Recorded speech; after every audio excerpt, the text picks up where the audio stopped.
Berjumpa lagi dengan Albarak. Kita lanjutkan cerita kelahiran kembali Dewa Abadi tanpa nama. Jangan lupa share, like, komen, dan subscribe. Kelahiran kembali Dewa Abadi tanpa nama bab 901 kemarahan publik. Satu-satunya hal yang disesalkan Dion adalah Zabia benar-benar tidak mau membicarakannya. Faktanya, Dion berusaha keras untuk tidak memberitahu Zabia bahwa dia ada di sini. Apakah itu keputusan yang bodoh dan berbahaya? Mungkin, mengingat Zabia tahu betapa cerdasnya Dion, dan betapa kuatnya dia, namun tetap bersikeras agar dia tidak pergi, itu seharusnya sudah jelas. Namun, Dion juga tahu bahwa tidak ada imbalan tanpa risiko besar. Jadi, dia langsung terjun. Ketika Donari mendengar nama ini, dia gemetar karena marah dan niat bertarungnya melambung tinggi. Sekarang dia tahu Dion ini adalah anggota keluarga Jafari, dia semakin ingin membunuhnya. Bukan karena keluarga mereka bermusuhan, hanya saja Donari menolak ditindas oleh anggota generasi yang sama dengannya. Tidak sedikit pun ada yang percaya Dion berbohong. Karena jika itu bohong, itu terlalu bodoh. Jumlah kesulitan yang dihadapi seorang Jafari di kuadran ini jauh melebihi manfaatnya. Meskipun musuh mereka tidak akan bertindak di permukaan, jumlah orang yang mencoba menikam Dion dari belakang akan meroket. Dion tersenyum sambil menatap ke langit. Ya ampun, sepertinya keluargaku cukup terkenal. Sambil menghela nafas, Dion melanjutkan. Saya ingin menyembunyikan ini dari kalian semua karena saya tidak perlu bergantung pada nama keluarga saya untuk mendapatkan apa yang saya inginkan, tetapi tetua terhormat ini bersikeras. Para tetua memandang Dion dengan berbagai macam tatapan aneh. Anak ini terlihat sangat cerdas dan licik beberapa saat yang lalu. Bagaimana dia bisa menjadi begitu bodoh dalam sekejap? Dengan sengaja mengatakan bahwa Anda adalah anggota keluarga Jafari, bukankah itu menimbulkan masalah? Maaf, lelaki tua itu mengingat kembali dirinya sendiri. Telingaku sudah tua. Aku tidak mendengar apa yang kamu katakan dengan benar. Apakah kamu keberatan mengulanginya? Mata Dion melembut saat menatap lelaki tua itu. Dia tahu bahwa dia dapat mendengar dengan baik. Satu-satunya alasan dia mengatakan ini adalah untuk memberi Dion jalan keluar. Hal ini membuat kesukaan Dion terhadap lelaki tua itu melonjak beberapa tingkat.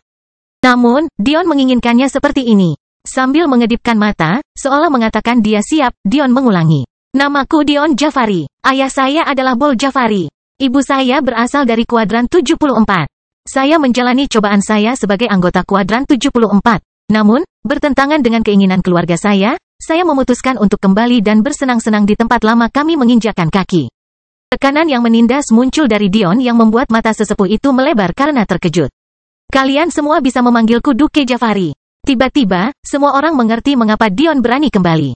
Sepertinya akan segera terjadi keributan besar di kuadran kecil mereka. Ini karena musuh-musuh Jafari bukanlah para puncak, juga bukan keluarga Kaides. Itu adalah kekuatan paling kuat di kuadran katedral. Ketika Nikolaos mendengar gelar Dion, dan merasakan kehadiran yang dia keluarkan, matanya membelalak saat dia gemetar ketakutan. Dia baru saja bersikap menyendiri, menjaga jarak cukup jauh bersama Valet, tidak ingin tampil sehingga memberikan ilusi bahwa dia tidak bisa diganggu. Bahkan, dia kesal karena para tetua klannya muncul hanya karena nama keluarga. Namun, sekarang dia menyadari bahwa ini lebih besar daripada yang dia akui. Berasal dari keluarga yang begitu besar dan berkuasa adalah satu hal. Untuk kemudian memiliki seorang ibu dari kuadran yang begitu kuat adalah hal lain lagi. Dan untuk tetap menjadi karakter setingkat Duke, Nikolaos merasa dunianya sedang runtuh. Tidak ada seorang pun yang meragukan bahwa Dion mengatakan yang sebenarnya. Itu karena kehadirannya terlalu tinggi untuk tidak menjadi seorang Duke. Selain itu, fakta bahwa dia tidak muncul di peringkat kuadran ke-98 juga masuk akal karena dia memiliki ibu dari sudut yang jauh lebih berkuasa. Mengapa dia mengasosiasikan dirinya dengan lingkungan peringkat ke-98, padahal dia bisa mendapatkan peringkat ke-74 yang tinggi? Lebih jauh lagi, Bol Jafari, pria yang sebenarnya adalah ayah Zabia, adalah pria yang namanya menggema seperti petir. Meskipun mereka tahu siapa istri utama Bol, pria berkuasa mana yang tidak memiliki banyak istri? Semua orang berasumsi bahwa wanita misterius dari kuadran 74 ini hanyalah istri yang diambil Bol. Kebohongan Dion terlalu sempurna. Kuadran rumahnya berdekatan dengan kuadran peringkat 30 dan 98, namun kuadran ke-98 berdekatan dengan kuadran peringkat 30, 51. 74 dan kuadran misterius yang peringkatnya terlalu tinggi sehingga mereka berani menyelidikinya. Jelasnya, kuadran peringkat ke-51 adalah rumah Dion yang peringkatnya melonjak. Sedangkan kuadran ke-30 adalah kuadran Kitsune Sruti yang legendaris. Jadi, masuk akal bagi kaum Jafari untuk memilih kuadran ini dan meninggalkan kuadran mereka sendiri. Kedua, Jafari adalah keluarga individu berkulit gelap dan Dion kebetulan sebagian sejalan dengan kumpulan gen mereka. Jika ayahnya adalah Bol, dan orang yang menganggap ibunya berasal dari ras yang lebih ringan, wajah Dion saat ini sangat masuk akal.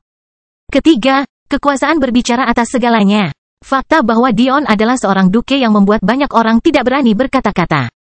Karena dia begitu kuat, untuk apa dia berbohong kepada mereka? Semua orang paham mengapa Dion kembali balas dendam. Orang tua itu tenang setelah konfirmasi Dion. Yang muda benar-benar masa depan. Kami akan mengizinkanmu menjadi peserta ke-6 kami. Sebenarnya tidak ada batasan. Selama kamu adalah murid inti, kamu dapat berpartisipasi, dan yang jelas, kamu memiliki kualifikasi. Sangat dihargai. Namun, setelah mengatakan ini, Dion tidak menuju ke halaman murid inti. Sebaliknya, di depan mata semua orang, dia mengamati kabin murid yang bekerja, memilih yang kosong, dan menghilang ke dalamnya. Pada awalnya, semua orang tercengang. Anda adalah murid inti sekarang, tetapi Anda tidur di kabin murid yang bekerja? Namun, mereka tidak bisa menahan batuk seteguk darah ketika mereka mendengar dengkuran bergema melalui sekte mereka yang sekarang sepi. Para tetua hanya bisa saling memandang tanpa daya sebelum terbang menjauh.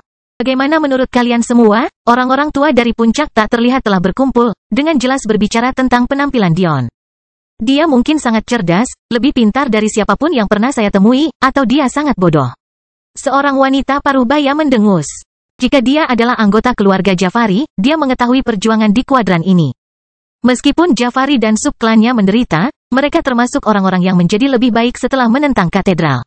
Mungkin kitalah yang bodoh karena melakukan diskusi ini sejak awal.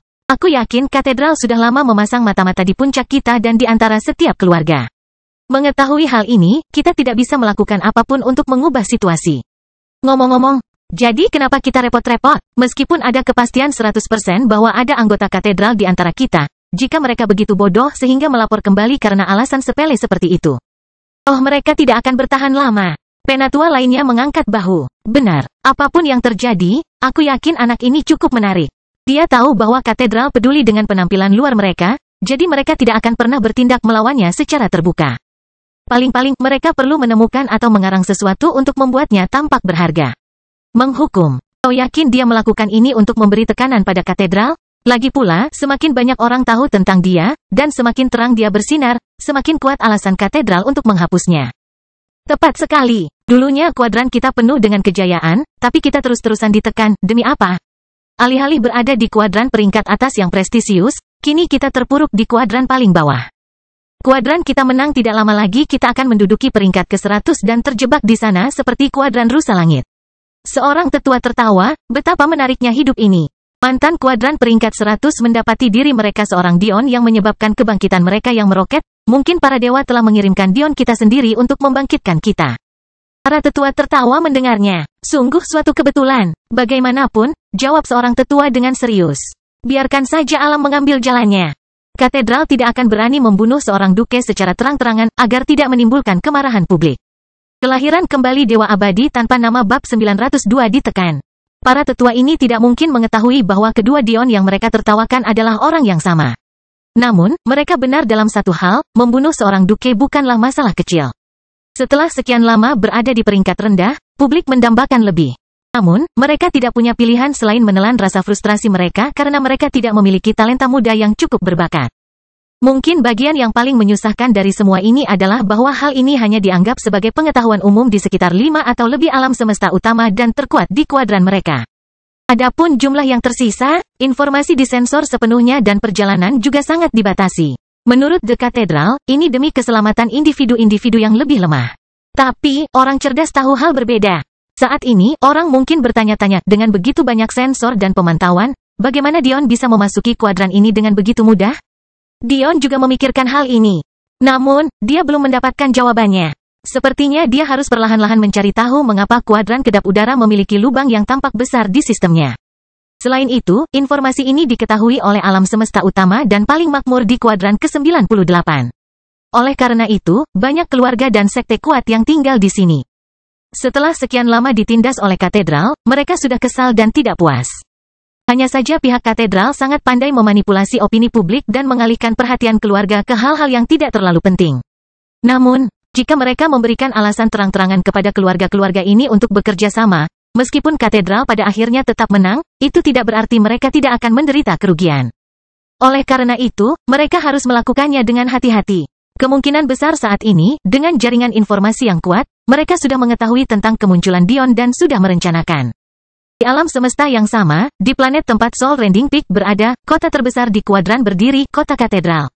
Ciri khas dari kota yang megah ini, bekas tempat tinggal keluarga Jafari. Adalah gereja besar yang syarat dengan mutiara dan perak yang berdiri kokoh di tengahnya, seolah-olah itu adalah sebuah istana dan bukan tempat ibadah. Alam semesta ini memiliki 6 planet yang dapat dihuni, salah satunya adalah planet katedral. Adapun 5 tanaman lainnya, dicadangkan untuk cabang kekuatan utama yang berada di planet ini. Ini, tentu saja, termasuk Unsen Peak, tempat Dion tinggal saat ini.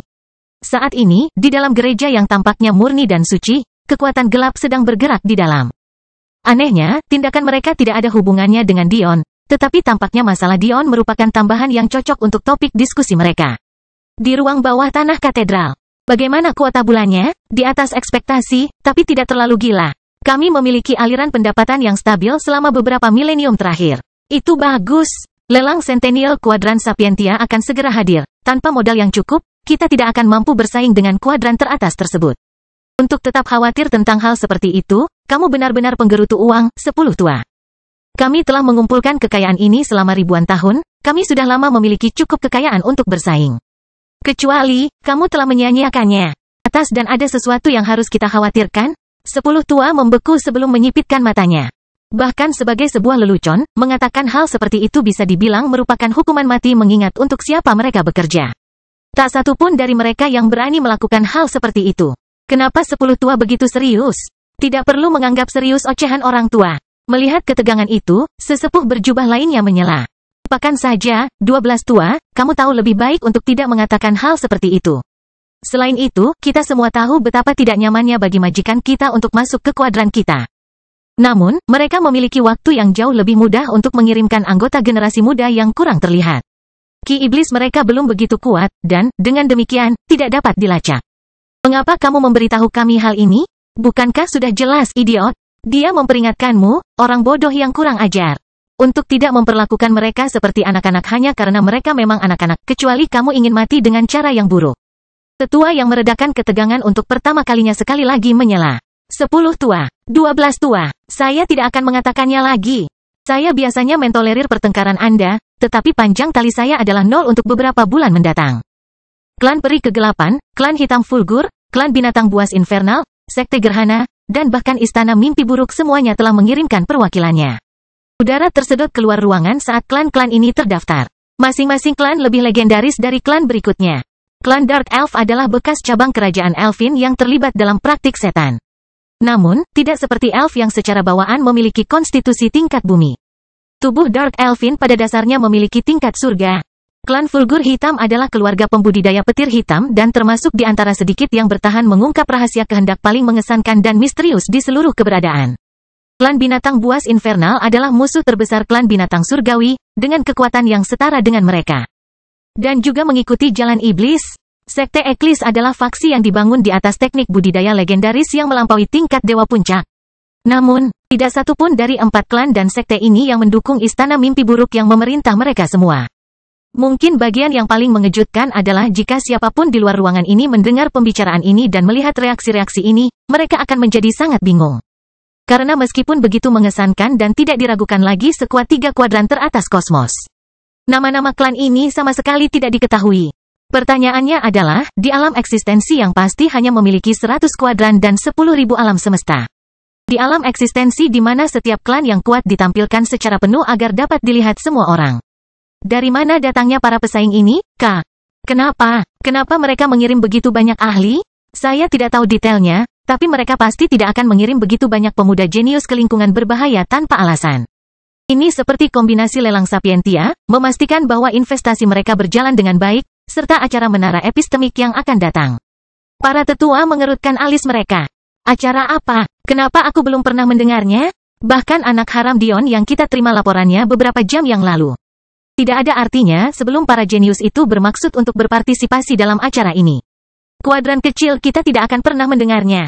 Kita tidak memerlukan informasi mengenai hal itu karena kita tidak punya peluang. Salah satu tetua tertawa. Apakah kamu berencana membiarkan anak itu melakukan apa yang dia mau? Meskipun dia hanyalah seekor semut dan katak di dalam sumur, dia adalah ikan yang cukup besar di kuadran kita.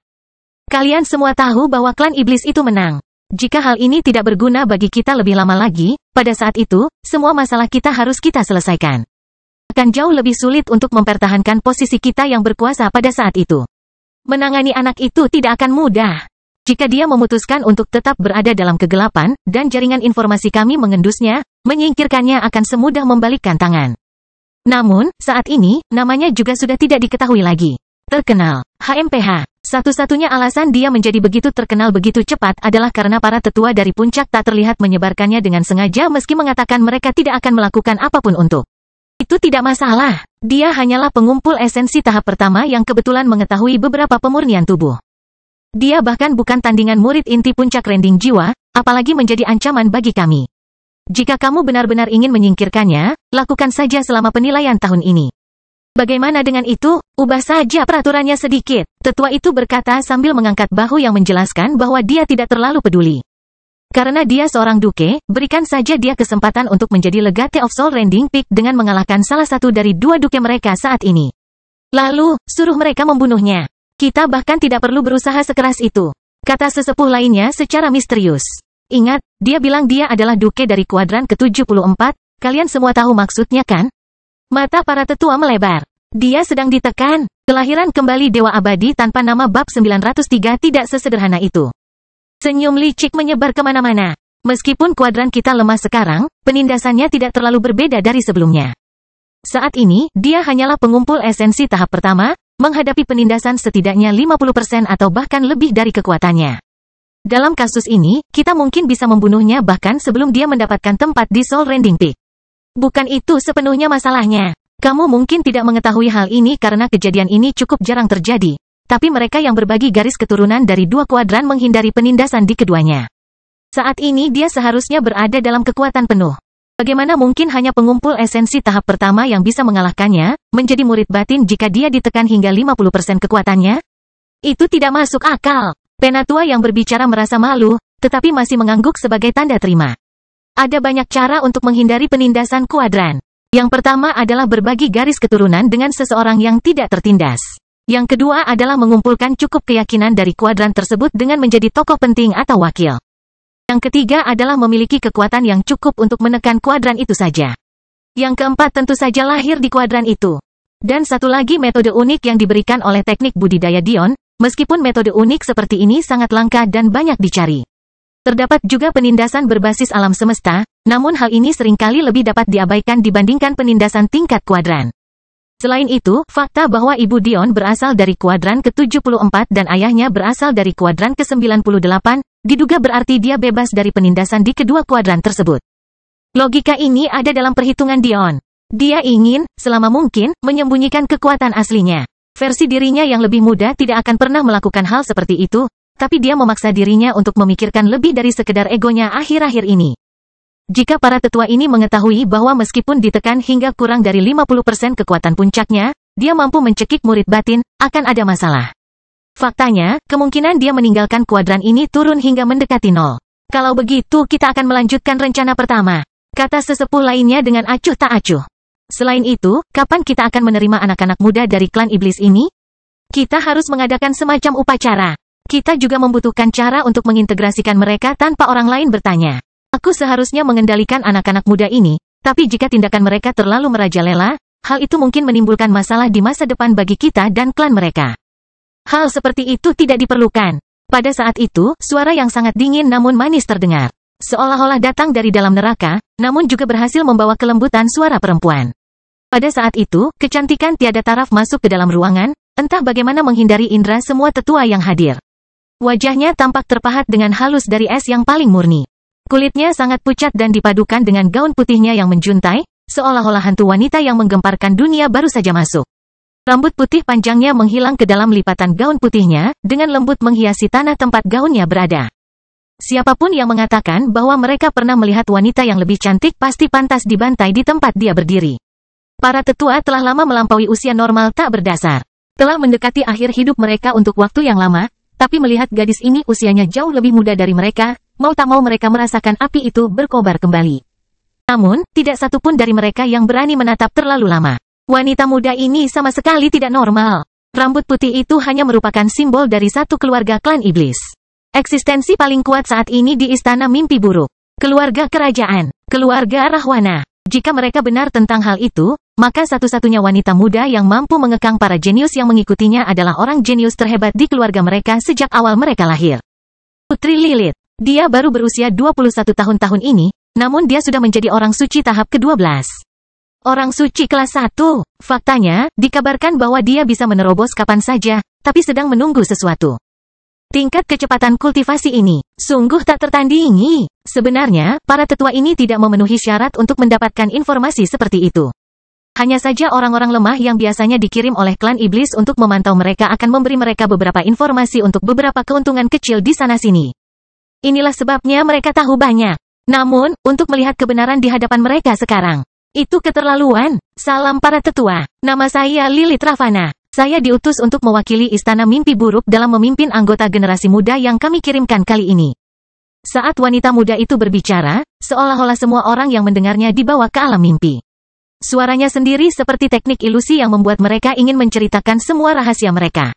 Saya tahu Anda mungkin bingung mengapa kami mengirim begitu banyak, jadi saya akan berusaha menjelaskannya sebaik mungkin. Meskipun kata-katanya ramah, mereka masih tetap bersikap dingin.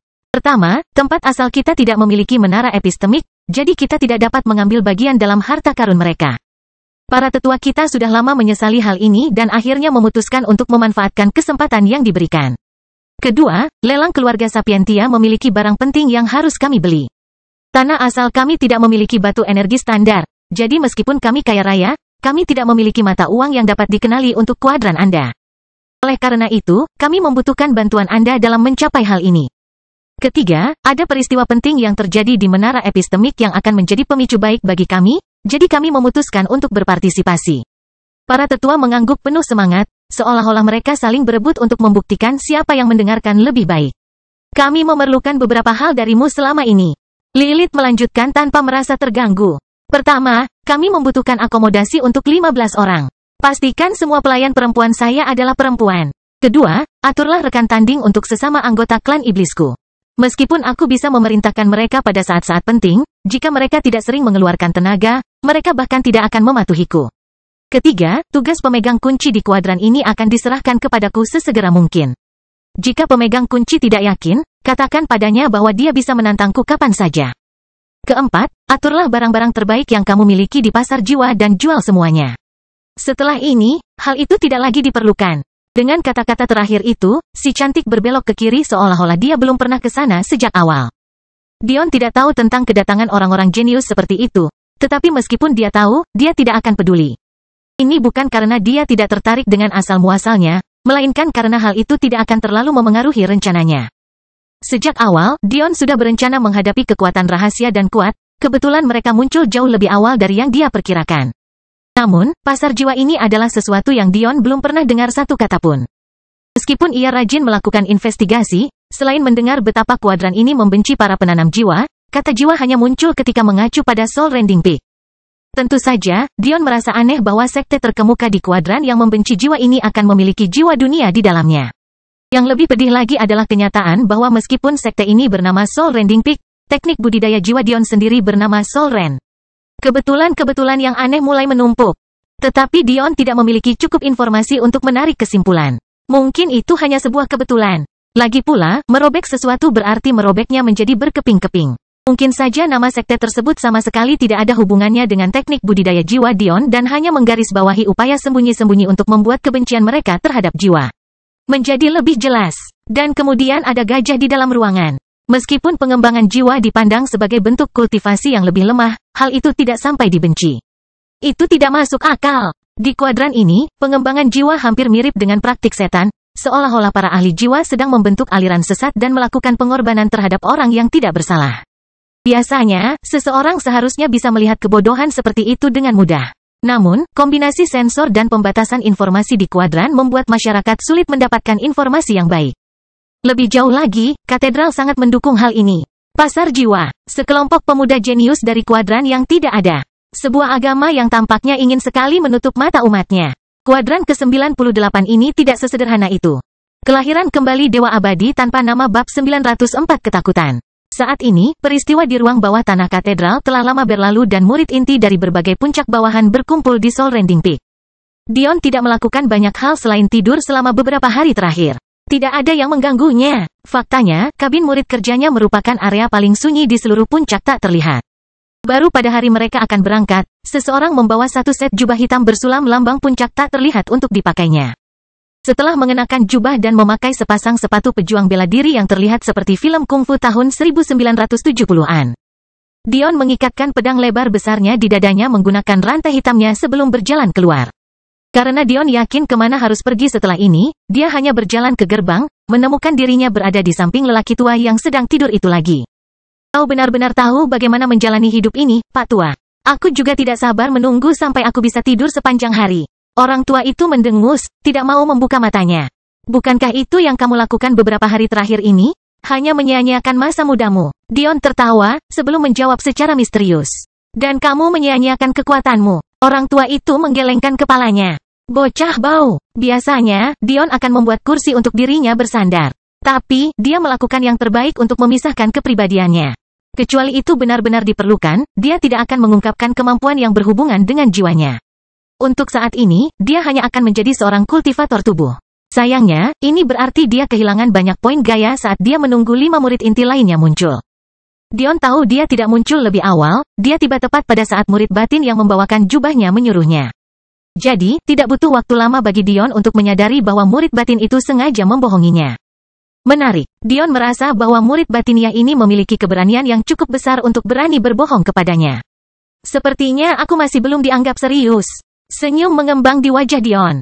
Dia tidak repot-repot menunggu. Padahal, dari awal hingga akhir, dia hanya berdiri sendiri selama 10 detik.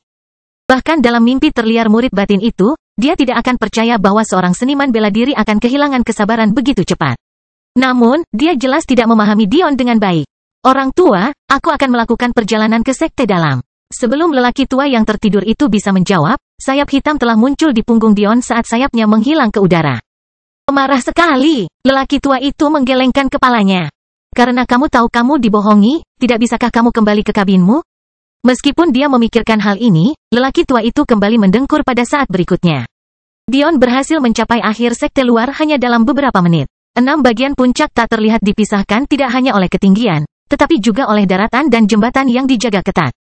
Tepian sekte luar sebenarnya merupakan penurunan besar-besaran. Geografi tempat ini hampir tidak masuk akal. Mereka sedang berada di puncak gunung sekarang. Bukan, kenapa jembatan itu tampak melayang di langit? Melihat ke tepian, orang akan melihat pemandangan awan yang tak berujung, dan di celah yang jarang terjadi. Akan ada jurang yang jatuh ke bumi yang sangat jauh di bawah. Jembatan itu sendiri hanya 1 dari 4, 1 untuk bagian selatan, timur, barat dan utara sekte luar. Itu bergoyang tertiup angin dan sejujurnya, tidak terlihat bisa diandalkan. Konon, apakah Dion benar-benar membutuhkan jembatan? Dia bisa terbang. Namun, dia benar-benar tertarik dengan apa yang coba dilakukan oleh para murid sekte ini. Mengingat jarak antara tepi sekte luar dan sekte dalam, dengan pengukuran normal. Pengumpul esensi tahap pertama tidak akan memiliki simpanan energi yang cukup untuk melawan kekuatan angin dan menempuh jarak. Faktanya, hanya pengumpul esensi tingkat menengah yang memiliki cukup, menurut perkiraan Dion. Kemungkinan besar, murid-murid ini ingin Dion mengambil jembatan itu, berpikir bahwa dia hanya seorang kultivator tubuh, dan karenanya tidak dapat mencapainya tanpa menggunakan jembatan tersebut. Sejujurnya itu bukan salah mereka. Dion telah mencabut sayapnya sebelum dia sepenuhnya membersihkan dinding puncak tak terlihat, jadi hanya para penjaga yang tahu dia punya sayap, sampai saat ini. Ketika penjaga jembatan selatan melihat Dion mendekat, cahaya menyeramkan muncul di mata mereka. Dion telah menarik kembali sayapnya dan dengan tenang berjalan ke arahnya. Berhenti, para penjaga berseru. Dion terus berjalan hingga jaraknya sekitar 1 meter dari mereka berdua. Mereka mengenakan semacam pelindung bahu tunggal yang tampaknya merupakan harta pertahanan tingkat umum tingkat 6. Ini cukup bagus untuk sekte ini, jadi Dion berasumsi bahwa inilah alasan mereka begitu angkuh. Ya, itu dan fakta bahwa pelindung bahu tunggal ini adalah simbol dari fraksi hukuman di puncak. Biasanya, hanya mereka yang dianggap tidak stabil dalam wilayah budidaya mereka yang akan mendapatkan hak untuk bergabung dengan fraksi hukuman. Mengingat keduanya menjaga jembatan selatan sekte luar, itu berarti mereka dianggap tidak lemah dalam ranah formasi meridian, dan bahkan bisa bertarung melintasi tahap budidaya. Jadi, ketika mereka diberitahu bahwa Dion hanyalah tahap pengumpulan esensi pertama, mereka tidak takut sama sekali. Apakah kamu butuh sesuatu? Dion bertanya, sama sekali tidak terganggu. Apakah kami perlu punya alasan untuk menghentikanmu? Salah satu dari mereka menjawab dengan arogan. Peraturan pukul 11:03. Mempertanyakan kewenangan anggota fraksi hukuman dapat dihukum dengan kurungan isolasi selama 1 minggu. Dentang Dion menyaksikan borgol jatuh ke tanah. Borgol dirimu sendiri. Aku tidak mau repot. Setelah selesai, kembalilah ke ruang hukuman sekte luar. Kamu tidak layak ditahan di ruang hukuman sekte inti. Itu akan mengotori. Saat penjaga itu hendak menyelesaikannya, dia tiba-tiba merasakan angin sepoi-sepoi melewatinya. Ketika dia mendongak untuk melihat apa itu, dia menyadari bahwa itu sebenarnya Dion yang berjalan di lingkungan. Kamu, bagus, berani melawan fraksi hukuman? Dua tinju berkobar ke arah Dion, membawa serta ki api yang mendominasi yang menurut Dion akan cukup panas jika dia tidak memiliki tubuh setinggi langit. Meskipun Dion hanya bisa menerima pukulan mereka secara langsung, dia malah meluncur ke belakang, menyaksikan dengan geli di matanya saat tinju mereka menyerang satu sama lain. Membuat mereka terbang terpisah. Dion dengan santai membungkuk, mengambil borgolnya dan berjalan ke salah satunya. Bahkan sebelum penjaga itu menyadari apa yang terjadi, dia mendengar bunyi klik dan merasakan logam dingin melingkari pergelangan tangan tepat saat sebuah tendangan keras mematahkan lututnya ke belakang dengan sudut yang canggung. Haha, kamu berani menyerang murid fraksi hukuman? Itu alasan pengusiran dari sekte? Penjaga kedua menyesap, yakin ini semua hanyalah mimpi. Bukankah orang ini menipu dan berusaha mencapai posisi murid inti? Kenapa dia begitu kuat? Apakah mereka dibohongi? Sebagai murid fraksi hukuman, mereka memiliki tugas yang harus diselesaikan. Satu-satunya orang yang bebas dari aturan tersebut adalah Donari sendiri, dan itu hanya karena kekuatan keluarganya. Ketika Dion membunyikan alarm beberapa hari yang lalu, mereka berkewajiban untuk tetap tinggal dan menjaga jembatan. Jadi, mereka tidak melihat apapun. Setelah itu, mereka mendengar semua rumor dan cerita yang diputarbalikkan menyebar setelahnya. Semua orang mengira Dion hanya menipu ke dalam sekte tersebut, terutama karena dia tetap berada di sekte luar. Mereka semua berasumsi bahwa itu karena dia tidak berani menghadapi murid inti, jangan sampai kekuatan yang buruk terungkap.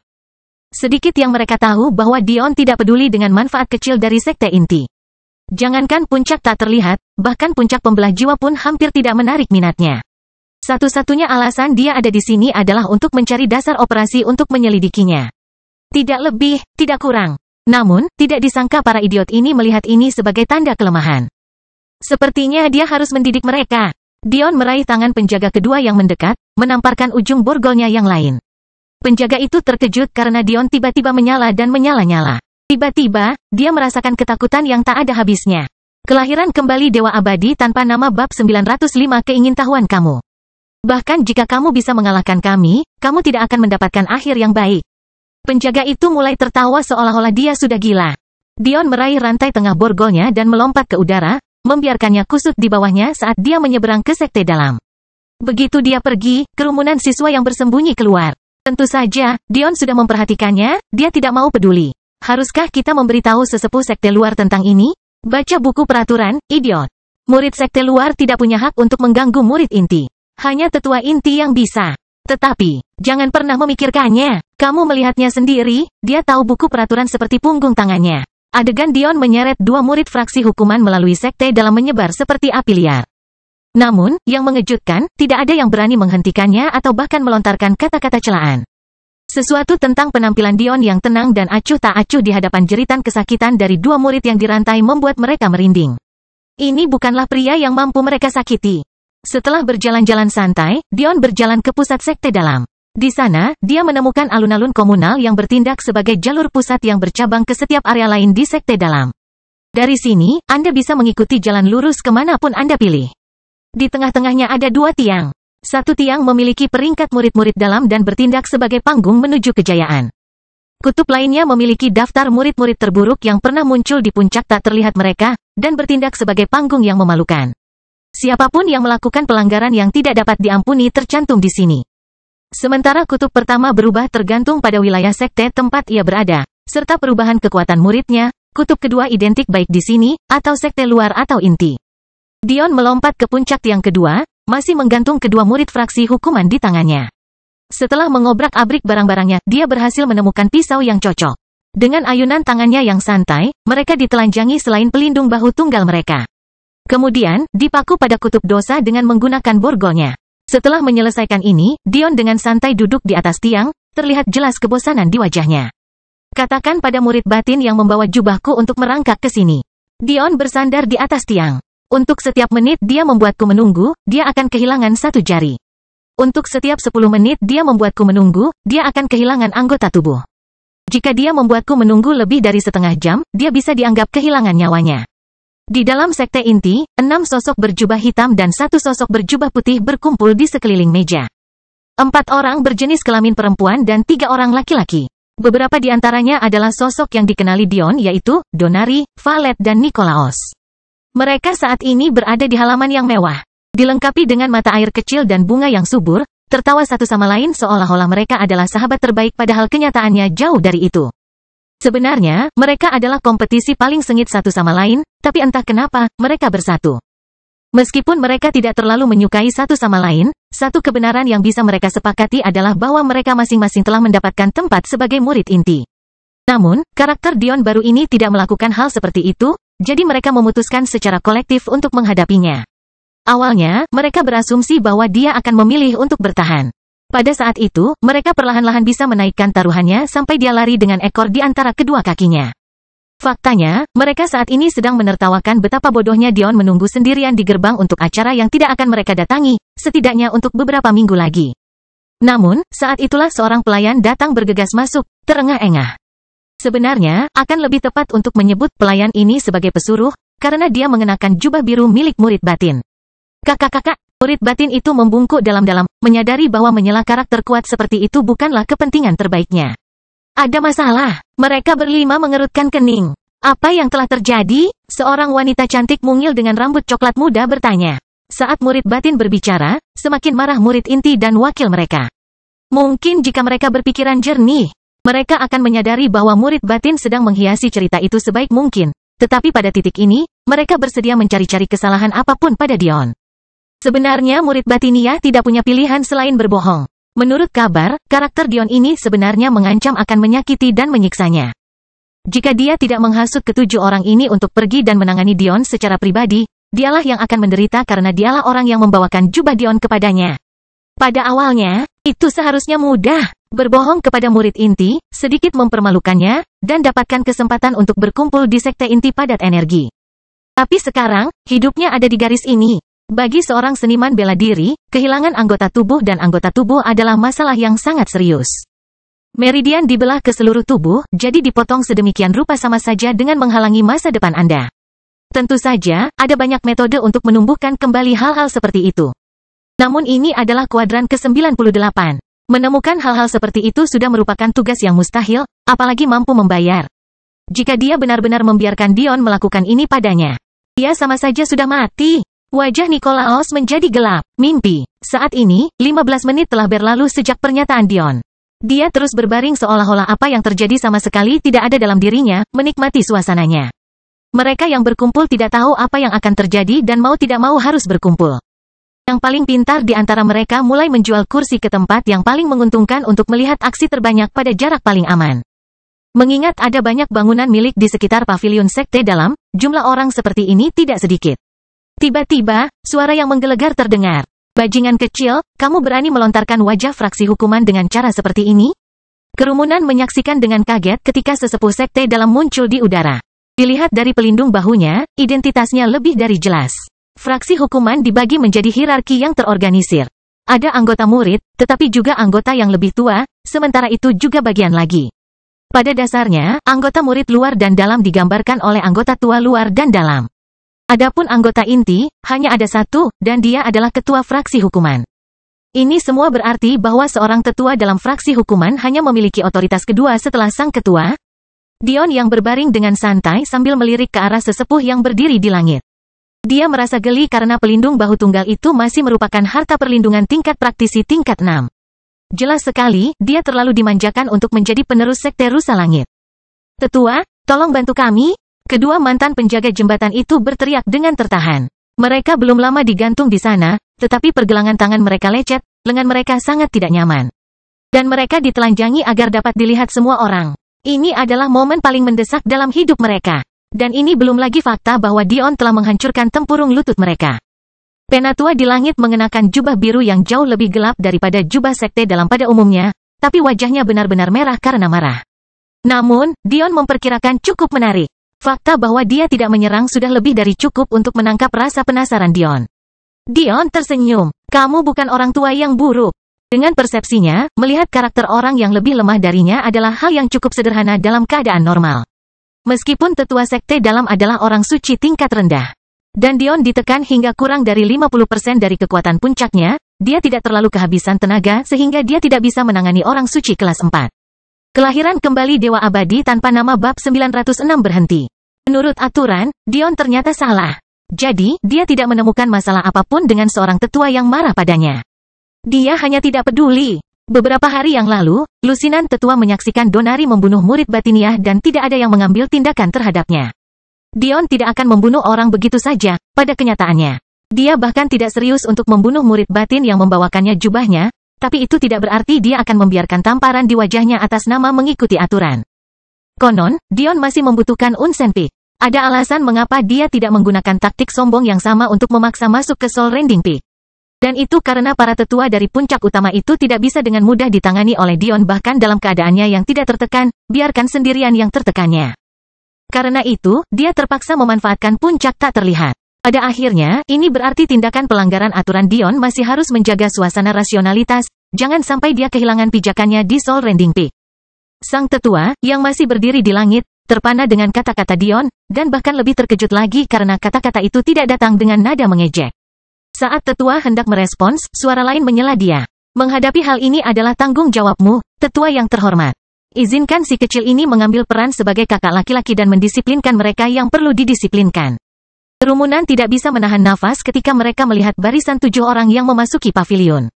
5 murid inti, seorang murid Soul Rending Peak, dan wakil mereka. Jarang sekali mereka melihat salah satu karakter tersebut, apalagi melihat semuanya sekaligus. Tetua itu mengerutkan kening saat mendengar ini. Bahkan jika dia adalah seorang anak berusia 5 tahun, dia akan dapat mengatakan pada saat ini bahwa situasi ini tidak sesederhana kelihatannya. Anak-anak arogan ini bahkan tidak menunjukkan rasa hormat kepada orang yang lebih tua. Apalagi berbicara begitu ramah kepadanya sekarang dan bahkan menawarkan bantuan untuk mendisiplinkan dan menambah struktur sekte. Jelas sekali, merekalah yang memicu hal ini. Namun, meskipun ia memiliki pedoman moral yang kuat sebagai seorang penatua, pedoman moral tersebut juga memaksanya untuk mengikuti aturan. Dia sudah melampaui batas dengan menanyai Dion, meskipun kenyataannya, itu hanya karena dia tidak mengenali Dion. Sebagai tetua sekte dalam, dia tidak punya hak untuk mempertanyakan murid inti, dan bahkan lebih sedikit lagi hak untuk mempertanyakan wakil sekte cabang mereka. Dia mungkin lebih kuat daripada beberapa murid inti mereka, namun sebagian besar dari mereka, pada kenyataannya, itu tidak berarti apa-apa. Dia hanya bisa menatap Dion dengan pandangan tak berdaya dan meminta maaf, hanya untuk terkejut dengan kenyataan bahwa Dion tampaknya tidak peduli dengan identitas orang-orang yang telah datang. Dion tidak repot-repot menanggapi pandangan sesepuh itu. Meski menurutnya karakternya tidak buruk, Dion tetap menganggapnya pengecut dan dia tidak terlalu suka bergaul dengan orang seperti itu. Ada alasan mengapa dia mengatakan bahwa yang lebih tua bukanlah orang yang buruk, daripada mengatakan bahwa dia adalah orang yang baik.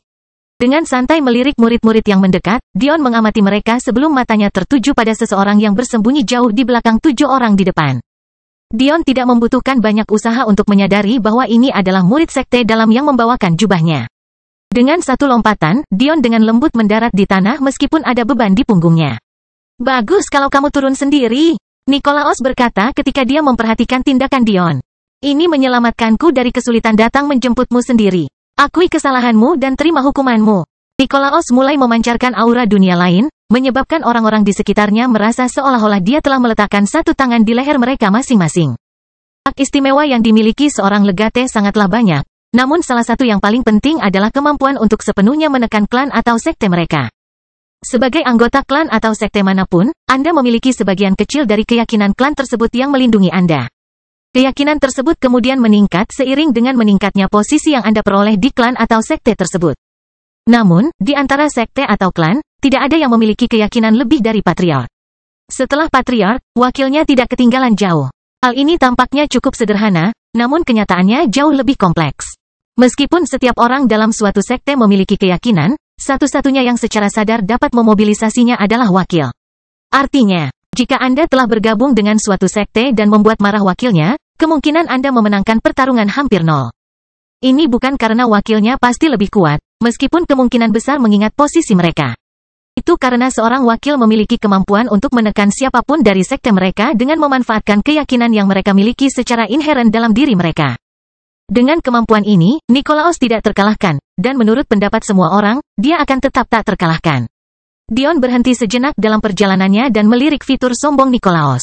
Jadi, kamu ingin menggunakan posisimu sebagai wakil untuk menindas saudara-saudari juniormu?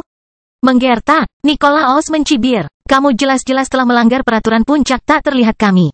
Sebagai murid inti, sebuah hak istimewa yang tidak kamu perjuangkan atau dapatkan, kamu jelas-jelas sudah melampaui batasmu. Sebagai wakil dari puncak tak terlihat kami, adalah tanggung jawabku untuk menanganimu. Tetua inti kami tidak punya waktu untuk menyia-nyiakanmu, mereka juga tidak mengakuimu sebagai murid inti sejati. Sekarang, lakukan apa yang aku katakan agar kita bisa mengakhiri ini secepat mungkin. Dion mengalihkan pandangannya ke arah murid dalam yang bersembunyi di belakang. Meskipun dia jelas-jelas membela keselamatan dan perlindungannya sendiri, ekspresi sombong di wajahnya terlihat jelas. Siapa di antara kalian yang diperintahkan murid batin itu berbohong tentang waktu pertemuan? Mata Dion meninggalkan murid dalam, mengamati 7 wajah di depannya. Apa yang dia lihat adalah campuran aneh antara muncul datar, acuh tak acuh, dan satu muncul mematikan yang datang dari Donari. Melihat dia tidak menerima dan menjawab, Dion tersenyum. Saya mengerti. Anda tidak yakin dengan penunjukan saya sebagai murid inti? Dion tidak repot-repot menunggu mereka merespons. Aku bertanya-tanya, jika aku bertarung denganmu saat ini, dan mengalahkanmu saat ini, apakah kamu akan menerima kekalahanmu? Atau apakah kamu akan mencari alasan lain untuk membenciku? Dion mengambil satu langkah ke depan, menyebabkan mata Nikolaos melebar. Sebenarnya, Dion seharusnya tidak bisa bergerak sekarang. Sayang sekali dia terlalu naif. Dion sudah ditekan hingga kurang dari setengah kemampuan puncaknya, tiba-tiba yang diberikan Nikolaos hanyalah setetes air dalam ember. Belum lagi fakta bahwa dia sudah lebih kuat daripada Nikolaos, yang berarti dia bisa melakukannya terbatas pada awalnya. Jika bukan itu masalahnya, bukankah Nikolaos akan mampu mengalahkan bahkan para tetua inti? Jangan pedulikan aku, kata Dion dengan santai berjalan melewati Nikolaos dan tiba di depan murid batin. Sudah 20 menit, aku yakin kamu mengerti maksudnya, bukan? Murid batin suatu ke belakang. Kakak-kakak, tolong. Tiba-tiba, Dion merasakan aura pembunuh menguasai dirinya saat kepalan tangan yang berkobar dengan ki merah menyebar ke arahnya. Pada saat ini, waktu seolah-olah berhenti total. Niat membunuh yang kuat membuat darah semua orang menjadi dingin, seolah-olah olahraga tinju itu tidak ditujukan pada Dion, melainkan diri mereka sendiri. Mereka yang menyaksikan tidak benar-benar memahami pentingnya Dion melewati Nikolaos, bahkan jika mereka mengetahuinya. Mereka mungkin akan berasumsi bahwa Nikolaos tidak menggunakan seluruh kemampuannya. Sebenarnya, ini benar. Nikolaos tidak menggunakan kemampuan berpikir penuhnya, tapi dia pasti menggunakan cukup banyak untuk menghancurkan pengumpul esensi tahap pertama. Fakta bahwa Dion tidak menggeliat di tanah sudah cukup membuatnya heran. Beberapa orang yang hatinya lemah segera membuang muka. Mereka sangat jelas melihat kekejaman Donari. Sejak dia mengambil tindakan, bahkan jika Dion tidak mati pada pukulan pertama, dia pasti akan berdetak hingga berdarah pada pukulan berikutnya. Kelahiran kembali Dewa Abadi tanpa nama bab 907 berkumpul. Meskipun Donari bukan murid inti yang paling kuat, itu tidak masalah. Sejauh ini, dia adalah orang yang paling ditakuti. Bukan hanya dia anggota keluarga yang menyaingi Soul Rending Peak, dia juga jauh lebih muda daripada murid inti lainnya.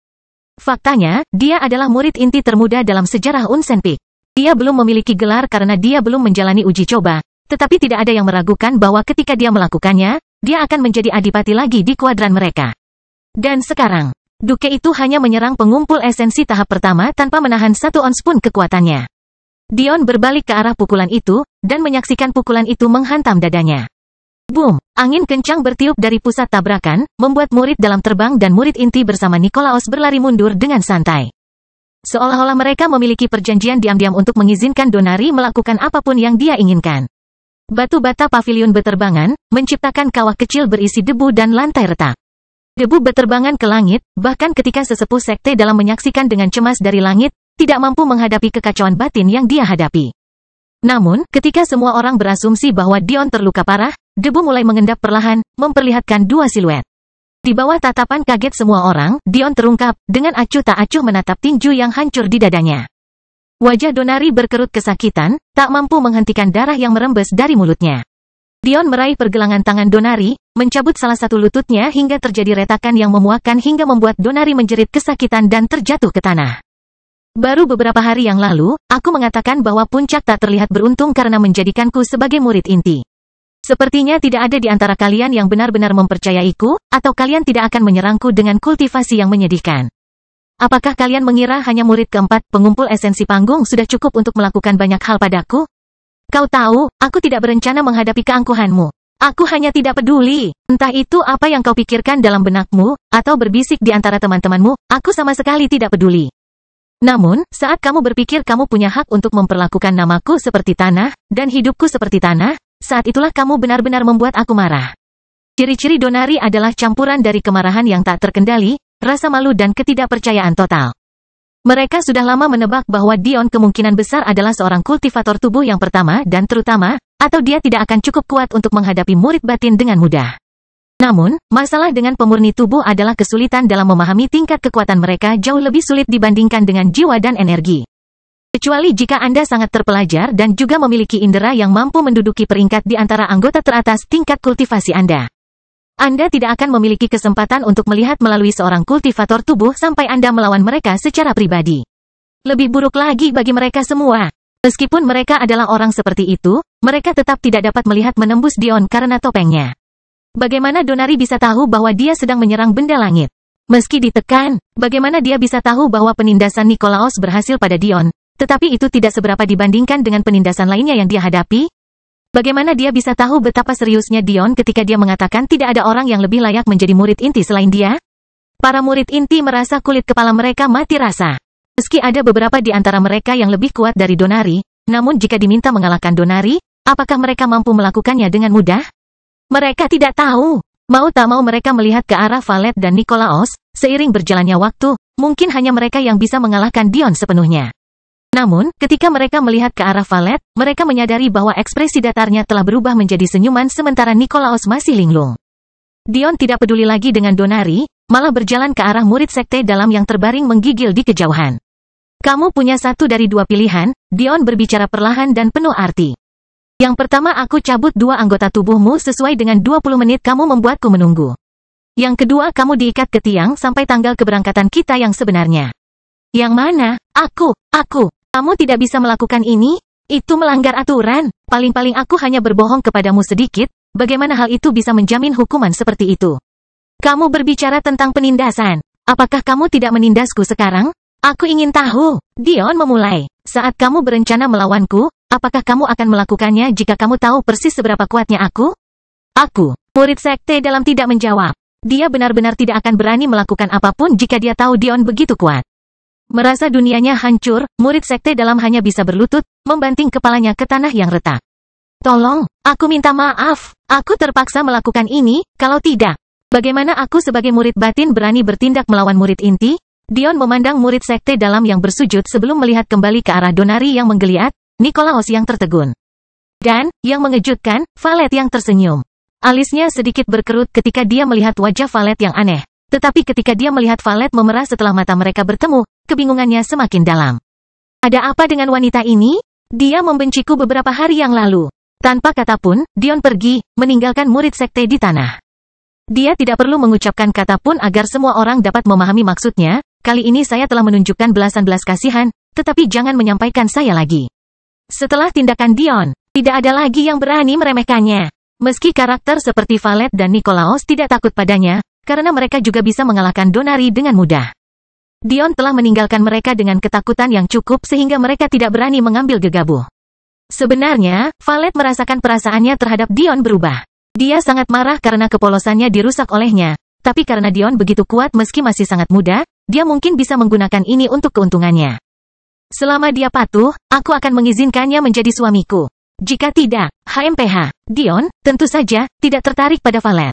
Dia sama sekali tidak merasakan perasaan yang sama seperti saat pertama kali berinteraksi dengan Madeline, Ri, atau Clara. Dalam pikirannya, dia tidak akan pernah bisa menandingi mereka. Mengenai Nikolaos, dia tidak mau mengambil risiko kehilangan muka. Dia menemukan bahwa dia tidak bisa melihat menembus Dion sama sekali, dan lebih buruk lagi, dari awal sampai akhir, Dion tidak menggunakan pedang besar itu di belakangnya. Nyatanya, dia sepertinya sengaja membiarkan Donari memukul dadanya. Meskipun di permukaan, ini tidak tampak banyak. Tetapi kecepatan Dion berputar ke arah Donari berarti dia bisa dengan mudah mengelak. Namun tidak. Namun, ada alasan lain mengapa Nikolaos tidak mengambil tindakan. Sejak awal, dia telah mengatakan bahwa Dion tidak pantas mendapat tempat di antara murid inti. Namun, dia baru saja menggunakan metode paling langsung untuk menamparkan wajahnya. Jika dia terus maju, dia tidak hanya akan mempermalukan dirinya sendiri, dia juga akan membuat Violet diolok-olok. Terlepas dari kenyataan bahwa banyak yang mengatakan bahwa wakil klan cabang dan murid inti Soul Rending Peak berada pada level yang sama, Nikolaos tahu lebih baik untuk tidak mempercayai hal ini. Dia tidak bisa memegang lilin pada Violet, dan dia tahu itu. Jika dia ingin memenangkan hatinya, itu harus melalui sikapnya. Jika tidak, dia tidak punya peluang. Persis seperti ini, peristiwa puncak tak terlihat pun berakhir. Beberapa hari kemudian, murid inti berkumpul dengan beberapa tetua, Violet dan Nikolaos. Dion, tentu saja, ada di sana, berisi penuh kebencian Donari. Karena buruknya gambaran yang tersedia di kuadran ini, luka Donari masih jauh dari sembuh total. Namun, dia berencana untuk membahas keluarganya terlebih dahulu sebelum menuju penilaian. Jelas akan ada masalah, tapi mengingat semua orang mengira Dion adalah seorang Jafari, mereka menganggap sikap acuh tak acuhnya tentang masalah itu sudah bisa diduga. Dengan pemikiran terakhir itu, mereka semua berkumpul di dekat formasi teleportasi sebelum menghilang menuju Soul Rending Peak. Kelahiran kembali Dewa Abadi tanpa nama bab 908 terjebak. Dion mengerutkan kening saat formasi teleportasi muncul. Teleportasi ini levelnya terlalu tinggi untuk kuadran seperti ini. Belum lagi fakta bahwa aku 70% yakin bahwa pembagian antara area puncak juga merupakan susunan tingkat tinggi. Semakin banyak waktu yang Dion habiskan di kuadran 98, semakin banyak keanehan yang ditemukannya. Pertama, penindasan yang dilakukan terlalu berlebihan untuk kuadran yang lemah. Fakta bahwa Dion kehilangan lebih dari 50% kemampuannya sungguh konyol. Penindasan itu sendiri harus didasarkan pada kekuatan klan dan sekte paling puncak dalam suatu kuadran.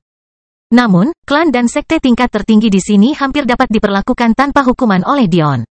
Ya, memang benar ada beberapa makhluk surgawi yang Dion tidak bisa berharap untuk dikalahkan. Tetapi dalam hal kemampuannya untuk melarikan diri dari keberadaan seperti itu, Dion sama sekali tidak khawatir. Selain semua ini, menurut informasi yang diberikan Zabia kepada Dion, di seluruh kuadran mereka, hanya ada satu ahli formasi Dao, dan bahkan tidak dapat dipastikan apakah orang tersebut masih hidup atau tidak. Yang cukup menarik, ahli formasi Dao itu tidak diketahui menjadi bagian dari satu klan manapun. Atau lebih tepatnya, Zabia tidak memiliki banyak informasi tentang siapa orang itu. Hanya saja ayah Zabia menganggap penting untuk menyampaikan informasi ini kepada putranya sebelum kematiannya. Beruntung bagi Dion, kematian Bol Jafari tidak diketahui hingga kuadran 98, sehingga ia bisa memanfaatkan identitasnya sebagai putranya.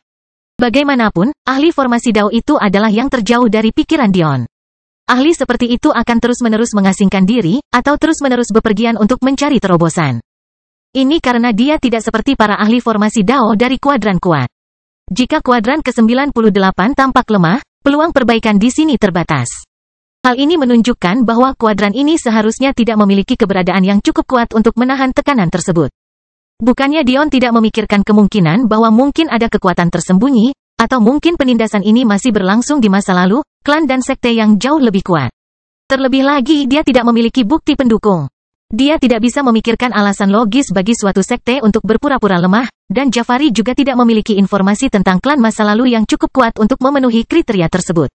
Di permukaan, kemungkinan adanya kekuatan tersembunyi masuk akal. Lagi pula, mungkin mereka ingin melancarkan semacam serangan mendadak, dan karena itu, menyembunyikan diri. Ada beberapa masalah dengan hal ini.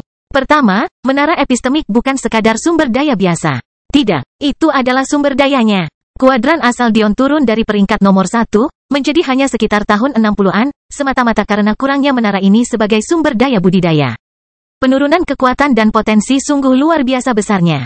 Sebagai gambaran, bahkan kuadran yang berada di peringkat 50-an dapat memusnahkan kuadran peringkat ke-60 yang hanya memiliki 20% kemampuannya, apalagi yang mampu dilakukan oleh kuadran teratas. Itu tidak masuk akal. Sejauh yang diketahui Dion, kuadran ke-98 sudah lebih lemah dari kuadran asalnya. Artinya, mereka punya lebih banyak waktu untuk turun peringkat dibandingkan yang dimiliki oleh kuadran rusa surgawi sebelumnya. Kedua, siapa musuh mereka? Siapa yang mereka coba serang secara diam-diam? Peperangan antar kuadran sangat jarang terjadi sehingga kejadiannya dapat dihitung dengan dua tangan di zaman modern. Satu-satunya alasan seluruh kuadran harus berpura-pura lemah adalah jika seluruh kuadran adalah musuh mereka. Namun, hal ini tampaknya sangat tidak mungkin. Ini karena jika memang ada kekuatan tersembunyi yang bersembunyi, dan itulah alasan penindasannya begitu tinggi. Bukankah penindasan ini akan mengekspos diri mereka kepada musuh? Rencana seperti itu terlalu bodoh. Mungkin jika akses ke kuadran ini dibatasi dan diawasi, tentu saja. Tapi, Dion masuk terlalu mudah. Ini juga bukan satu-satunya hal yang aneh pada kuadran ini. Di kuadran asal Dion, masuk akal bagi mereka untuk memiliki formasi yang jauh melampaui kemampuan mereka. Bagaimanapun, itu adalah bekas rumah dari Sekte Rusa Surgawi. Namun, apa yang istimewa dari kuadran ini sehingga memiliki formasi teleportasi yang mampu mengirim mereka dari satu planet ke planet lain? Mengatakan jaraknya jutaan mil adalah sebuah pernyataan yang meremehkan. Bahkan jika jiwa Dion terbuka segelnya sekarang, dia akan membutuhkan waktu berhari-hari, bahkan berminggu-minggu untuk membentuk formasi seperti itu. Kemudian, terlebih lagi, dia harus menyediakan energi yang cukup untuk menopang dirinya sendiri dalam jangka waktu yang lama yang akan membutuhkan sumber daya yang sangat besar. Lalu ada keanehan dalam skema penamaan sekte terkemuka mereka, dan formasi tingkat tinggi bahkan dalam sekte cabang mereka. Saat Dion tenggelam dalam pikirannya, pemandangan di depan matanya meredup dan menampakkan pemandangan yang menakjubkan. Kelompok mereka yang berjumlah sekitar 15 orang muncul di piringan perak, disusun dalam bentuk setengah lingkaran di dekat 4 piringan lainnya. Di seberang mereka terdapat beberapa lusin platform pertempuran di samping beberapa lusin stand hakim lainnya. Di sekitarnya, suara keras kerumunan yang gelisah hampir membuat Dion ingin menutup telinganya. Tiba-tiba, sebuah suara memotong segalanya. 6 murid inti, kamu pasti putus asa, Penatua Nova? Dion melirik ke arah suara itu, hanya untuk menemukan seorang lelaki tua, mengenakan jubah merah tua. Menurut pengetahuan Dion, jubah murid sekte dalam bervariasi warnanya tergantung sekte. Sehubungan dengan ini, para tetua sekte biasanya mengenakan versi yang lebih gelap dari warna ini sebagai jubah mereka sendiri. Jadi, sementara murid sekte dalam dari puncak tak terlihat mengenakan jubah biru muda, sesepuh yang ditemui Dion mengenakan jubah biru tua. Melihat tetua ini mengenakan jubah merah tua memberitahu Dion bahwa dia berasal dari Slaughter Peak, sementara pola di dadanya, di bawah lambang sekte mereka, bersimpati bahwa dia adalah tetua inti. Dari apa yang Dion lihat, tampaknya para leluhur puncak tidak berpartisipasi dalam acara ini. Meskipun dia merasa aneh, dia tidak terlalu percaya. Mungkin mereka sudah ada di sini dan Dion tidak mengetahuinya. Mengenai hubungan antara Slaughter dan Unsen Peak, mereka terus-menerus bersaing untuk mendapatkan tempat pertama di antara 5 puncak cabang. Jadi, bisa dibilang persaingan di antara mereka serta rivalitasnya cukup sengit. Dalam konteks sejarah, Unsen Peak dulunya didukung oleh keluarga Jafari, sedangkan Slaughter Peak dulunya didukung oleh keluarga Kaides. Jelas sekali, dengan lenyapnya keluarga Jafari, puncak tak terlihat menjadi semakin tidak mampu menantang puncak pembantaian. Meski begitu, mereka tidak sampai sejauh itu sehingga puncak lain bisa menantang mereka. Namun, yang menarik bagi Dion adalah bahwa Donari akan memilih untuk datang ke Unsen Peak daripada Slaughter Peak milik keluarganya. Tapi, hubungan Dion tidak terlalu baik dengan Donari, jadi dia tidak peduli dengan masalah keluarga apapun yang dia miliki. Adapun Elder Nova ini, adalah lelaki tua tidur yang sama yang Dion kenal. Dia telah mengganti pakaiannya yang hitam dan compang camping untuk mengenakan jubah biru tua. Dia sepertinya memiliki suasana yang sangat berbeda di dekatnya sekarang. Penatua Nova hanya tersenyum, kami memiliki terlalu banyak bibit bagus untuk disimpan menjadi 5. Begitukah? Sejak kapan pengumpul esensi tahap pertama menjadi bibit yang bagus? Pengumpul esensi kelas 4 yang ditolak juga? Dia bahkan terlihat terluka. Ini benar-benar penampilan yang buruk. Memuaskan merah itu mengecewakan karena kasihan. Di permukaan, dia tidak sepenuhnya salah. Murid inti, bahkan dari sekte cabang, harusnya jauh lebih kuat. Banyak yang sudah berada di tahap 8 atau 9, apalagi hanya membawa murid tahap 4 dan 1 saja. Dion tidak bisa berbohong, penampilannya memang terlihat buruk. Bukan hanya karena dia dan Donari terlihat lemah, tapi karena mereka juga membawa 6 murid.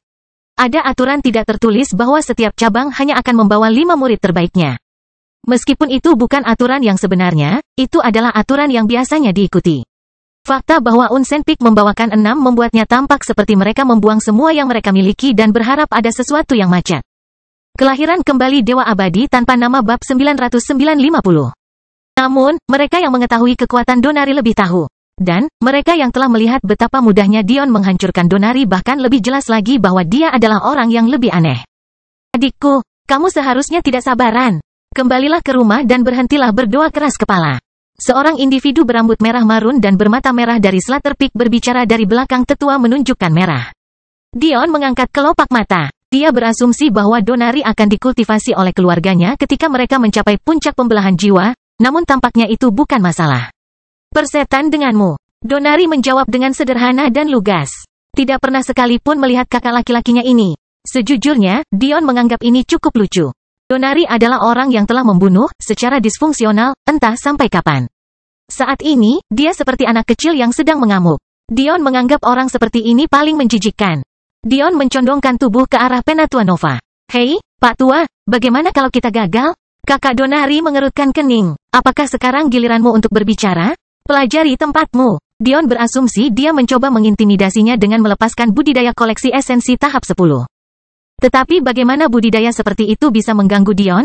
Untungnya aku tidak berbicara denganmu kalau begitu. Dion menjawab, mengabaikannya. Bagaimana Pak Tua? Saya yakin Anda tidak datang ke sini hanya untuk menonton. Orang tua itu tertawa. Bagaimana, Penatua Rode? Apa taruhannya? Penatua Rode tertarik. Dalam pikirannya, dia mencibir. Dalam pikirannya, Penatua Nova tidak berniat bertaruh sama sekali. Tetapi karena Dion meminta secara terbuka, dia akan kehilangan muka karena menolak. Oleh karena itu, dia tidak punya pilihan selain mengajukan taruhan. Sial demikian, justru karena proses pemikiran inilah Dion melakukan hal seperti itu. Elder Nova, bertaruh aku akan mendapat tempat pertama. Kata Dion sambil tersenyum. Ketika banyak orang mendengar kata-kata Dion, terjadi campuran antara pelanggaran dan pelanggaran. Beberapa orang memiliki kemampuan sensorik yang sangat buruk, sehingga kecuali mereka bertarung langsung dengan seseorang, mereka tidak akan dapat mengetahui tingkat kerusakan mereka. Orang-orang mulai berasumsi bahwa Dion termasuk dalam kategori ini. Jika tidak, dia tidak akan mengabaikan intimidasi kakak laki-laki Donari dengan mudah. Namun, yang mengejutkan semua orang, Penatua Nova tidak menegur Dion sama sekali. Tentu, ayo kita lakukan. Tiba-tiba, lelaki tua itu dan Dion mengabaikan kelalaian itu seolah-olah mereka adalah teman lama. Taruhan macam apa yang kamu pikirkan? Penatua Nova menawarkan. Jika itu tidak besar, apakah itu benar-benar layak? Kita harus mengambilnya dengan segala kerugiannya atau kita tidak akan bisa menipu seperti mereka lagi. Tentu saja, tentu saja. Batu energi terlalu hambar. Yang sulit digantikan adalah bahan langka. Kilatan licik muncul di mata Dion.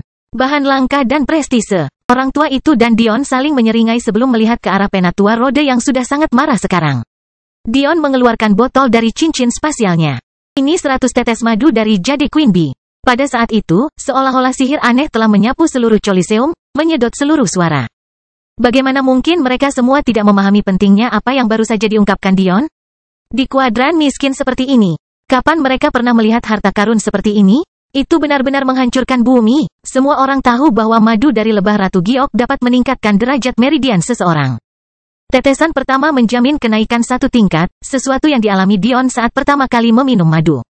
Bahkan jika Anda tidak meminum 100 tetes itu sendiri, Anda dapat meningkatkan tingkat meridian 100 orang. Itu adalah sesuatu yang bahkan Soul Rending Peak akan benar-benar ngiler. Saat tetua berjubah merah hendak pulih dan memanggil Dion karena berbohong, Dion membuka bagian atas botolnya.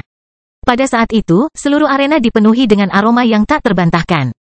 Seolah-olah mereka semua dibawa ke kenangan terbaik mereka, menghidupkannya kembali dengan senyuman cerah di wajah mereka. Faktanya adalah konstitusi Tuhan terlalu langka, dan hanya konstitusi tersebut yang menjamin meridian kelas 1. Lingkaran dalam teman dan keluarga Dion tidak boleh menjadi ukuran frekuensi bakat di kosmos secara keseluruhan. Secara keseluruhan ke-98, bakat mereka yang paling menantang surga hanya memiliki konstitusi bumi berperingkat tinggi.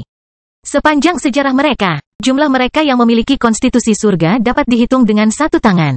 Pada titik ini, bahkan para tetua dari Soul Rending Peak yang belum muncul mau tidak mau kehilangan kendali emosi mereka.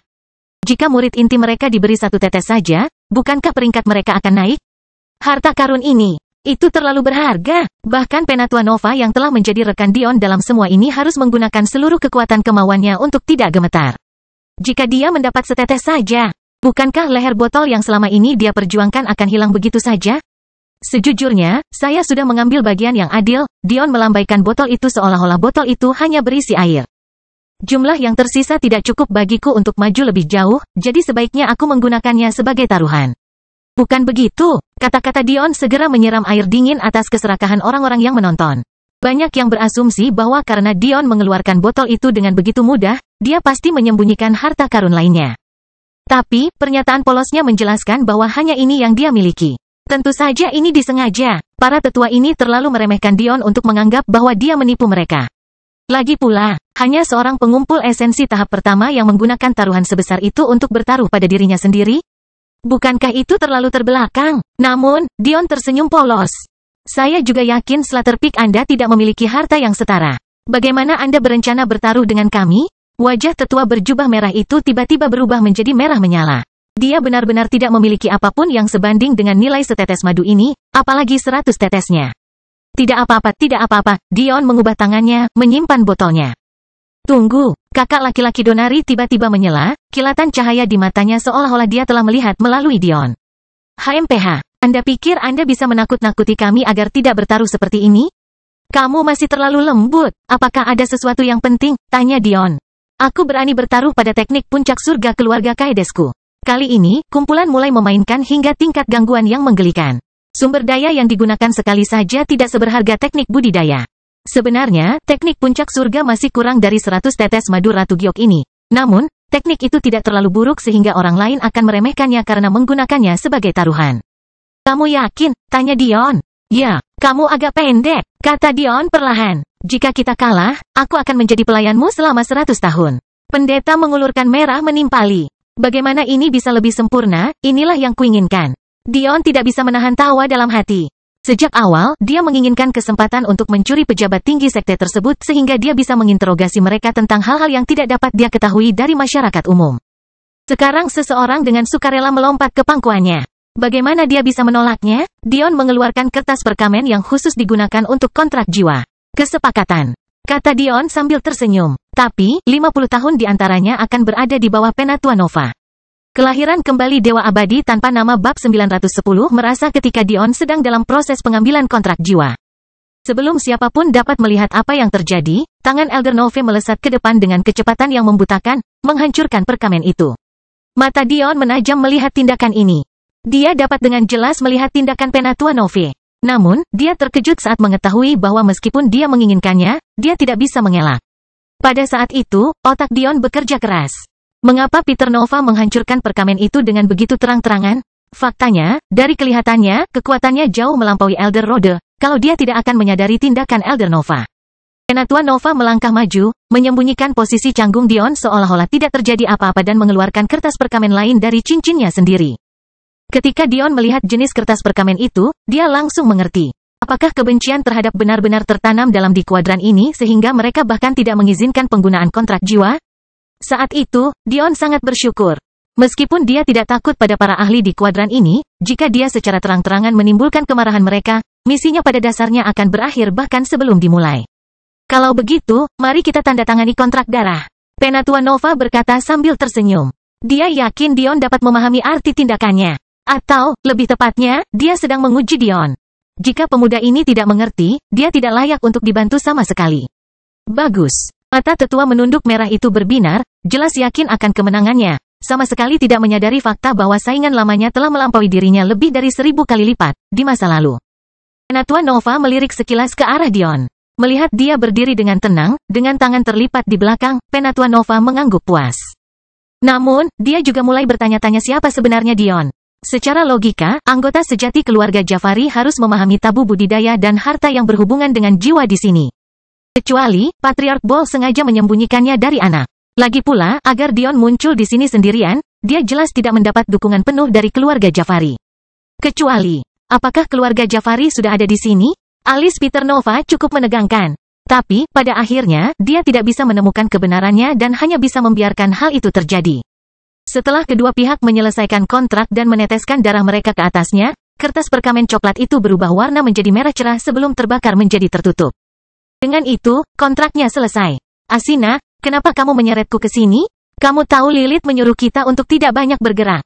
Seorang gadis dengan wajah bulat yang menggemaskan, sebagian ditutupi poni dan rambut bob yang lucu. Meskipun rambutnya berwarna coklat berkilau, matanya besar dan warna birunya memesona. Dia memancarkan aura seperti boneka yang membuat siapapun yang melihatnya memiliki naluri untuk melindunginya. Itu membuat semua orang melupakan bahasa kotornya. Adapun Asina, wanita yang seharusnya berjalan di samping gadis kecil ini, dia berada di sisi lain spektrum. Asina memiliki kulit coklat yang lembut. Mungkin seseorang biasanya tidak akan menyadari hal ini pada awalnya, tapi hanya saja dia mengeksposnya terlalu banyak sehingga sulit untuk tidak terlihat menarik perhatian.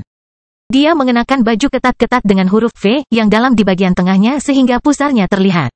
Jika seseorang memiliki keberanian dengan keyakinannya untuk melihat penggoda ini, Anda akan melihat bahwa titik-titik ambigu dari putingnya sangat menonjol, sementara dadanya yang sangat besar adalah satu-satunya hal yang menahan baju ketat tanpa talinya. Karena pakaiannya, aset montoknya terlihat gagah, entah itu dadanya, atau pantatnya, bergoyang mengikuti setiap langkahnya. Mereka tidak mampu ditahan oleh stoking jala emas yang dia kenakan di balik baju ketat hitamnya. Namun, meski memancarkan aura godaan, tombak lidah sapi yang besar dan berhias selangit yang tersampir di punggungnya, belum lagi anting tengkorak yang tergantung di telinganya yang panjang dan tajam. Menyimpan niat membunuh yang membuat banyak orang tidak berani mendekatinya. Mendengar perkataan gadis itu, Asina mendengus. Jangan ingatkan aku, Roll. Mereka terus mengirimkan sampah dari ampas kuadran sampah ini untuk berdebat dengan kita. Aku tidak puas. Ditambah lagi, beberapa saat yang lalu aku merasakan sesuatu yang menarik.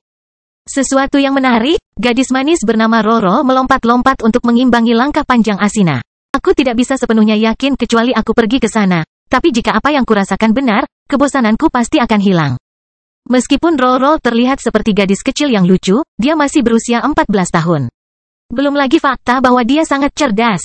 Menurut perkiraannya, apapun yang Asina rasakan pastilah menarik. Tentu saja mereka datang ke sini untuk memasuki menara. Namun, ada beberapa hal yang harus mereka selesaikan sebelum berangkat. Di bawah perintah pemimpin mereka, Lilith, mereka seharusnya tidak menonjolkan diri untuk saat ini karena kuadran ke-98 tidak tertutup dari dunia luar. Karena keberadaan pasar jiwa, keberadaan orang-orang kuat yang berkunjung tidak terlalu jarang, meskipun mereka menyembunyikan keberadaan mereka. Jika mereka berada di dalam menara, tidak masalah jika mereka terekspos karena mereka hanya akan berhadapan dengan anggota generasi muda dan mereka semua percaya bahwa Lilith tidak terkalahkan dalam keadaan seperti itu. Namun, dunia luar adalah binatang yang sangat berbeda, jadi mereka harus berhati-hati. Sayangnya, Dark Elf memiliki kepribadian yang sulit dikendalikan. Sebagai pemimpin kelompok Dark Elfin yang diutus, dan juga putri dari klan mereka, Asina tidak terlalu suka diperintah, dan kekuatannya juga tidak terlalu jauh dari Lilith. Hanya saja dia baru berusia 16 tahun, jadi tentu saja dia lebih lemah. Asina menyeringai, aku merasakan garis keturunan Elfin kuno. Faktanya, jika aku benar, meski sangat samar, itu adalah garis keturunan bangsawan juga. Kembali ke dalam arena uji coba, penonton mulai mendapatkan kembali semangatnya. Setelah penataan 5 puncak cabang selesai, tibalah waktunya seleksi dimulai. Sepanjang ingatan siapapun, pilihan Soul Rending Peak semuanya sama. Babak pertama dimulai dengan tes usia. Tidak seorang pun yang berusia di atas 250 tahun diizinkan untuk berpartisipasi. Hal ini tidak hanya untuk mengurangi kecurangan, tetapi juga untuk mengukur bakat. Seperti yang diketahui semua orang, hanya melangkah ke puncak tahap dasar, yang berarti sepenuhnya mengisi tubuh Anda dengan energi esensi, memberi seseorang umur 500 tahun. Sementara melangkah ke tahap pembentukan meridian tidak menambah 1 tahun umurnya. Mengetahui hal ini, jika seseorang tidak bisa menjadi cukup kuat untuk bergabung dengan Soul Rending Peak dalam waktu setengah dari waktu tersebut, mereka tidak layak untuk bergabung sejak awal. Babak kedua adalah ujian bakat. Putaran ini mungkin tampak mubazir jika dibandingkan dengan putaran ketiga, namun, putaran ini memiliki 2 tujuan. Yang pertama adalah memastikan bahwa tidak ada seorang pun dengan talenta jiwa tinggi yang bergabung dengan sekolah mereka. Ini adalah hal yang tabu di kuadran mereka dan tidak boleh dibiarkan. Sayangnya, kejadian pengucilan orang-orang dengan talenta jiwa tinggi bukanlah hal baru dan juga tidak jarang terjadi. Hampir di setiap seleksi pasti ada segelintir pemuda yang mempunyai cita-cita tinggi, bahkan tanpa mengetahui bakat jiwanya, akan kaget dengan hasilnya. Karena itu, babak kedua adalah waktu yang paling menegangkan bagi banyak pemain pertama dan juga merupakan waktu di mana para petinggi Soul Rending Peak akhirnya muncul untuk mengawasi prosesnya. Alasan kedua untuk tes bakat ini adalah untuk mengatur grup dengan tepat untuk putaran ketiga. Meskipun ini merupakan ujian seleksi, namun juga digunakan oleh katedral untuk meningkatkan moral masyarakat dengan memberikan hiburan kepada masyarakat. Jika dua kandidat kuat bertemu sejak awal, hal itu akan merusak keadaan. Jadi, untuk memberikan hiburan terbaik, grup-grup tersebut dipilih untuk memisahkan grup-grup yang paling kuat dan membangun antisipasi. Sedangkan untuk ronde ketiga, disinilah pertarungan sesungguhnya dimulai. Para peserta akan dibagi menjadi beberapa kelompok untuk menentukan pemenang yang akan melanjutkan ke babak penyisihan akhir. Cerita bersambung. Jangan lupa share, like, komen dan subscribe. Agar tidak ketinggalan cerita selanjutnya.